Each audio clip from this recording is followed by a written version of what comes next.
नमस्कार दोस्तों, स्वागत है आपका साइट फॉर वर्ल्ड के ऑफिशियल लर्निंग प्लेटफॉर्म पर, जहां स्टूडेंट्स और जॉब सीकर्स के लिए करियर, टेक्नोलॉजी और प्लेसमेंट से जुड़ी इंडस्ट्री ओरिएंटेड और प्रैक्टिकल नॉलेज दी जाती है।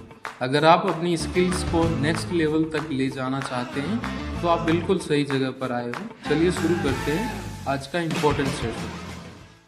नमस्ते स्टूडेंट्स, आज का टॉपिक है स्ट्रक्चर प्रोग्रामिंग। और पता है, हम प्रोग्रामिंग के लेजेंड्स मतलब दिग्गजों से कुछ ऐसे टाइमलेस लेसन सीखने वाले हैं जो आज भी उतने ही रेलेवेंट हैं, शायद पहले से भी ज्यादा। आप रेडी हो? फोकस मोड ऑन है ना? मोबाइल साइड में रख दिया, स्क्रीन पे ध्यान है। चलो शुरू करते हैं। बात शुरू करते हैं 1972 के एक बहुत पावरफुल कोट से। एड्सगर डीक्स्ट्रा ने कहा था कि 1000 गुना का फर्क हमारी सोच से भी परे है। जरा सोचो, एक 100 लाइन का कोड लिखना और एक 1,00,000 लाइन का सिस्टम बनाना, ये सिर्फ साइज का फर्क नहीं है, ये पूरी तरह से एक अलग चैलेंज है। प्रोग्रामिंग की असली लड़ाई स्पीड की नहीं, बल्कि इस बढ़ती हुई कॉम्प्लेक्सिटी को मैनेज करने की है। तो आज हम क्या क्या देखने वाले हैं? सबसे पहले समझेंगे कि ये प्रोग्रामिंग क्राइसिस था क्या, फिर सीखेंगे कि लेयर्स में कैसे सोचते हैं, उसके बाद स्मार्ट डेटा डिज़ाइन क्यों ज़रूरी है ये जानेंगे, फिर एक प्रैक्टिकल एग्जाम्पल देखेंगे, और आखिर में ये सब आज भी इतना इंपॉर्टेंट क्यों है इस पर बात करेंगे। तो चलिए पहले समझते हैं इस सॉफ्टवेयर क्राइसिस को। देखो, 1960s और 70s में एम्बिशन तो बहुत बड़े बड़े थे। प्रोग्रामर्स चांद पर जाने जैसे सॉफ्टवेयर बनाना चाहते थे, लेकिन उनके कोड लिखने के तरीके वो बहुत पुराने थे, और नतीजा, प्रोजेक्ट्स फेल हो रहे थे, बजट से बाहर जा रहे थे, और कोड स्पेगेटी बन जाता था। इतना उलझ जाता था कि कोई उसे समझ ही नहीं पाता था। और ये सवाल आज भी उतना ही रियल है ना? क्यों बड़े सॉफ्टवेयर प्रोजेक्ट्स इतने मेसी और डिफिकल्ट हो जाते हैं? जैसे जैसे कोड बढ़ता है, उसे समझना, मैनेज करना सब मुश्किल होता जाता है। कभी ऐसा फील हुआ है कि अपना ही कोड अपने कंट्रोल से बाहर जा रहा है? फोकस बना हुआ है। इस फर्क को समझने के लिए ये एनालॉजी देखो। एक छोटा प्रोग्राम वो एक लेगो की झोपड़ी जैसा है, बिना प्लान के बन जाता है। टूट गया, कोई बात नहीं, दोबारा बना लो। लेकिन एक बड़ा सिस्टम वो एक स्काईस्क्रेपर जैसा है। उसके लिए एक सॉलिड ब्लूप्रिंट चाहिए। वो एक अकेले इंसान के समझने के लिए बहुत कॉम्प्लेक्स है, और अगर उसमें कोई गलती हुई तो वो एक कैटास्ट्रोफी है, पूरी इमारत गिर सकती है। सिर्फ देख रहे हो या समझ भी रहे हो? तो इस क्राइसिस का सॉल्यूशन क्या था? यहीं पर डाइक्स्ट्रा का एक गेम चेंजिंग आइडिया सामने आया, स्टेप वाइज रिफाइनमेंट। ये एक टॉप डाउन अप्रोच है, मतलब ऊपर से नीचे की तरफ सोचना, जिसमें हम एक बड़ी कॉम्प्लेक्स प्रॉब्लम को छोटे छोटे मैनेजेबल टुकड़ों में तोड़ते हैं। स्टेप वाइज रिफाइनमेंट का सीधा सा मतलब है प्रोग्राम को धीरे धीरे छोटे छोटे स्टेप्स में बनाओ, और सबसे इंपॉर्टेंट बात, हर स्टेप पर सिर्फ उतना ही डिसाइड करो जितना जरूरी है, बाकी डिसीजंस को बाद के लिए टाल दो। मतलब आप एक एब्स्ट्रैक्ट आइडिया से शुरू करते हो और धीरे धीरे उसे कॉन्क्रीट कोड में बदलते हो। इस स्टेप का पर्पस समझ आया? इससे आप एक बार में सब कुछ सोचने के ओवरलोड से बच जाते हो। वो स्काईस्क्रैपर वाली एनालॉजी यहां बिल्कुल परफेक्ट बैठती है। स्टेप 1, आर्किटेक्ट्स ब्लूप्रिंट, मतलब सिस्टम का ओवरऑल गोल क्या है। स्टेप 2, स्ट्रक्चरल डिजाइन, यानी सिस्टम को मेन कंपोनेंट्स में तोड़ो। स्टेप 3, फ्लोर प्लान, मतलब हर कंपोनेंट क्या करेगा, उसकी डिटेल्स। और आखिर में स्टेप 4, रूम डिटेल्स, यानी हर फंक्शन के लिए एक्चुअल कोड लिखो।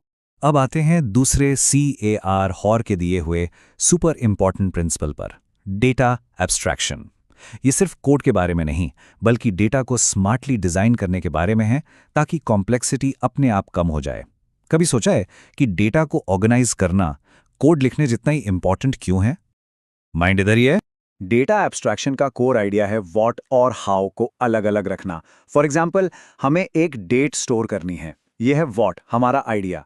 हम उसे डे, मंथ और ईयर का यूज करके कैसे स्टोर करते हैं, यह है हाउ, यानी इंप्लीमेंटेशन। लॉजिक समझ आया या सिर्फ देख रहे हो? और इसके फायदे जबरदस्त। ये फालतू की कॉम्प्लेक्सिटी छुपाता है, लॉजिकल एरर्स से बचाता है, और कोड को चेंज और मेंटेन करना मक्खन जैसा आसान बना देता है। और सबसे बड़ा फायदा, आप हाउ मतलब इंप्लीमेंटेशन को बाद में कभी भी बदल सकते हो, बिना बाकी प्रोग्राम को छेड़े। अगर इंटरव्यू में पूछा गया तो बता पाओगे। चलो, अब थ्योरी बहुत हो गई, अब इसे प्रैक्टिकली देखते हैं। डाइक्स्ट्रा का ही एक क्लासिक एग्जाम्पल लेते हैं। पहले 1000 प्राइम नंबर्स जनरेट करना। ध्यान से देखना, स्टेप बाय स्टेप कर रहा हूं, हो सके तो साथ साथ सोचने की कोशिश करना। स्टेप 0, ये है सबसे हाई लेवल ऑफ एब्स्ट्रैक्शन। हमारा गोल क्या है? बस इतना, print first 1000 prime numbers. That's it. कोई डिटेल नहीं, कोई कोड नहीं, सिर्फ एक सिंपल क्लियर स्टेटमेंट। अब देखो, स्टेप 1 हम इसे रिफाइन करते हैं। हमने प्रॉब्लम को 2 हिस्सों में तोड़ दिया। पहला, fill table P with first 1000 primes. दूसरा, प्रिंट टेबल P। देखा, एक बड़ी प्रॉब्लम अब 2 छोटी सिंपल प्रॉब्लम्स में बट गई है। वीडियो पॉज करो और ट्राई करो। सोचो अगला स्टेप क्या हो सकता है। और अब स्टेप 2 हम फिल टेबल वाले पार्ट को और डिटेल में रिफाइन करते हैं। एक लूप चलेगा 1000 बार। हर बार हम increase j until next prime number और फिर उसे टेबल में स्टोर कर देंगे। अब देखो, हमारे पास सॉल्व करने के लिए एक और भी छोटी फोकस्ड प्रॉब्लम बची है। यही है स्टेप वाइज रिफाइनमेंट की पावर। एग्जाम्पल क्लियर था? तो सवाल ये है कि 1972 के ये आइडियाज़ आज भी इतने इंपॉर्टेंट क्यों हैं? भाई इसलिए क्योंकि मॉडर्न सॉफ्टवेयर इंजीनियरिंग की पूरी इमारत इन्हीं प्रिंसिपल्स पर खड़ी है। देखना है कि ये आपके डेली वर्क से कैसे जुड़ा है, एनर्जी बनी हुई है। जरा इस टाइमलाइन को देखो। 70s में आया स्ट्रक्चर्ड प्रोग्रामिंग और डेटा एब्स्ट्रैक्शन। 90s में जो ऑब्जेक्ट ओरिएंटेड प्रोग्रामिंग यानी OOP आया, वो इन्हीं आइडियाज़ का एवोल्यूशन था।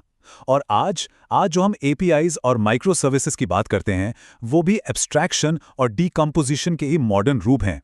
ये आइडियाज़ मरे नहीं हैं, ये इवॉल्व हुए हैं। डाइक्स्ट्रा ने कहा था, प्रोग्रामर का काम सिर्फ एक करेक्ट प्रोग्राम बनाना नहीं है, बल्कि उसकी करेक्टनेस को कन्विंसिंगली डेमोन्स्ट्रेट करना भी है। इसका मतलब है प्रोफेशनलिज्म।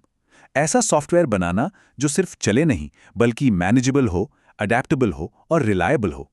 आप सीरियसली सीख रहे हो या टाइम पास? तो आज हमने क्या सीखा? Quick summary.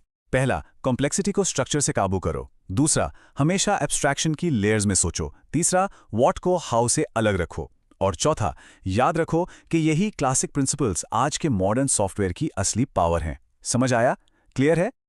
और जाते जाते आपके लिए एक सवाल, are you just writing code और आर यू इंजीनियरिंग सॉल्यूशंस? सिर्फ कोड चलाना काफी नहीं है, एक रोबस्ट वेल डिजाइन्ड सिस्टम बनाना ही असली इंजीनियरिंग है। अब आपका काम है प्रैक्टिस करना। इन प्रिंसिपल्स को अपने अगले प्रोजेक्ट में अप्लाई करने की कोशिश करो। अगर डाउट है तो कमेंट सेक्शन में बताना। तो हमारे चैनल को सब्सक्राइब कीजिए और वीडियो को अपने दोस्तों के साथ शेयर जरूर कीजिए। कमेंट सेक्शन में अपना डाउट या नेक्स्ट टॉपिक लिखना मत भूलिएगा।